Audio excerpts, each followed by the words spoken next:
Hey all, and welcome back to Pop Pixel Productions. I hope you're all doing well. In today's video, I'll be taking you behind the scenes into our post-production workflow and showing you how we created this image in Photoshop using the images we took from our production phase. If you haven't already watched that video, then make sure you go and do so. I'll also make sure I link it down below as well and put it in the card so you can access that.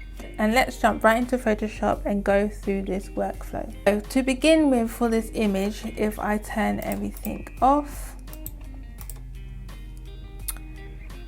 I brought in the image of, let me actually pull it up so you guys can see exactly what I did. I just brought in the image that we took in the production phase using both reflections of the product, and I brought that into Photoshop. I put that on a mask layer and I cut that out. So I brought this image into Photoshop and I just cut it out and I put it on a mask layer, as you can see here. So that's the image that we use there. So after I brought that into Photoshop, I wanted to obviously change the background and make it more in alignment with what we planned out in our pre-production phase, which was the mountains, the snow. So that is what I did, and I brought that image in here like that. This image I got from Unsplash, as you can see it's written there, which is a free copyright free image platform which you can use. So I just brought that image in. I also added a brightness layer because I felt like it was a bit too dark, so I added that to the background. And then also we've got some color balance going on to make it a bit more warm, as you can see there, and also some brightness as well. Very little changes. But I think I'm going to go through with you guys and show you how I would go about making it a bit more pink, because as we just went through in our previous video, we've got this image here for the simple e-commerce shop, and I want it to be more that pinky vibe, because we want there to be alignment between the images and the portfolio overall. So I've just come down here and I've added in a color balance layer, and I'm actually going to create a clipping mark so it only affects the product and the shelf. So let's see what will happen if we change the magentas. So if we go from here to this end, you can see that it's changing. And we just want to make it a bit more pink, you know, we want to add a bit more pink into there. So I'm just going to play it around and see, and I'm actually going to also bring up a hue and saturation layer and see what oh yeah, absolutely. So let's also create a clipping mask for that, and you can see already it's changing to more of that pinky vibe. So I think around here is good. If you go from this one to this one, I think around there is good.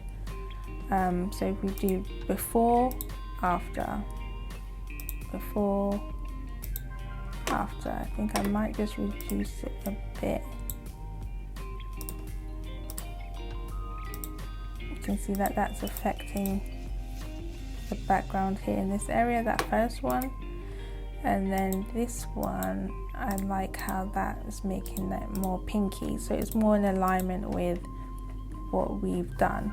So now that's all done, I'm actually going to go to filter, I'm going to go to sharpen and sharpen that up a bit to make it more crisp.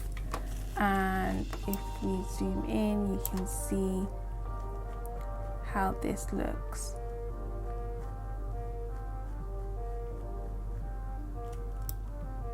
Voila. So to actually extend the block, because as you can see in this image, is once we've cropped it, there was some gaps. All I did was I did use the marquee tool. I selected where I wanted. If I zoom in so you can see, I get the marquee tool. I selected where I wanted, and then I just painted it in purple to match the background as well. So that's what I did to capture that. But this is a very simple, very easy workflow situation. Just a matter of masking out what you want to keep in, changing up the background, adding a few color balance, hue saturation levels, and sharpening the image. But you can see the final, you can see the comparison between the before and after. If I bring them up side by side, then you can see that there. And you can see the difference in the coloring. And this is why color correction is super important. And you can also see the background has also changed in all of the above. All in all, I'm quite happy with the final image. I like how it's come out, and I think it's very much in alignment to what we wanted to see in the